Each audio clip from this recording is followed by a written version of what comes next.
declining fertility rates and how to reverse it. Now, for a nation to keep its population stable and in balance, it needs a fertility rate of 2.1. The one is to represent the people who decease or a terrible accident happens to them. And when a nation is poor, the poorer the nation, the higher the fertility rate is. Why is this? Because in a poor nation or an underdeveloped nation, having large families, having kids becomes an asset. They help you with the garden, they help you around the house, and you realistically need a strong family to take care of you, especially when you're older. But as your nation becomes wealthier and wealthier, kids go from being an asset to an expense. You have groceries, you have to pay for their school equipment, their tuitions, the medical bills. In fact, one of the biggest things is you have to have a big family in a poor country, because if you have 10 kids, only 2 would make it to adulthood. Where if you live in a developed, rich, and secular nation, if you have 10 kids, there's a good chance all 10 or 9 will make So it to what can we do adulthood. to boost the fertility rate up? Well, there's a number of reasons. Number one, we can make dating services tax deductible and people who use dating services to be tax exempt. Number two, we should be educating people on the benefits of having a family and how sad and lonely a life is without a family. In fact, the larger the family, the more love you're going to have. No one's going to say at their deathbed, I wish I went out and clubbed more, played more video games. And after the age of 45, life gets really lonely. And no one's going to say on their deathbed, I'm so thankful I never had kids, so I have more time to play video games or go to the nightclub and party. And your kids really become a huge support in your life.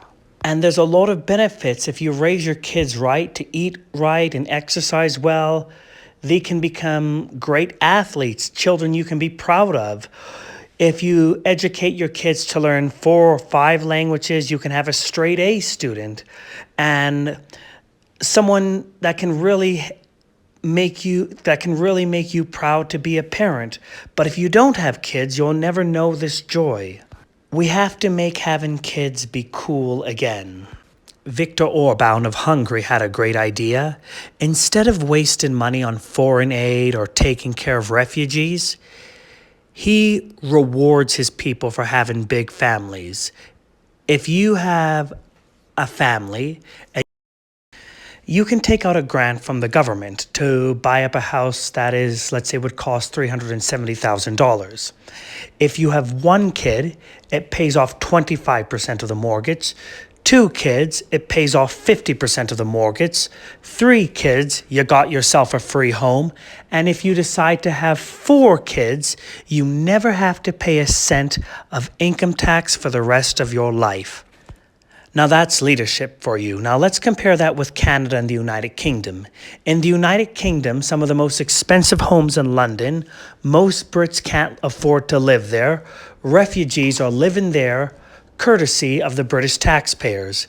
In Canada, if a refugee family has 8 kids, the Canadian government will pay for all 8 children. And the last idea came from Russia, where you get 2 weeks off to have a child, and this holiday is about having kids. I think we should extend on it and have 2 holidays. One holiday where you're supposed to go out and date, and we have dating circles around. The second holiday would be in order to procreate and have a child. And people who have big families should be honored as heroes to our society. And finally, we need to have a conversation about automation and AI and technology that kills jobs. We need to start working on technology that creates jobs and puts people to work. And we need to actually have an honest dialogue about AI, self-checkout, and technology. I'm not saying get rid of it, but we should have a dialogue, because who wants to give birth to a child if there's going to be no jobs for them in the future? We need to bring an end to foreign aid and worrying about the world's problems and start worrying about our own nation's problems. Well, these are my thoughts. What do you think we should do?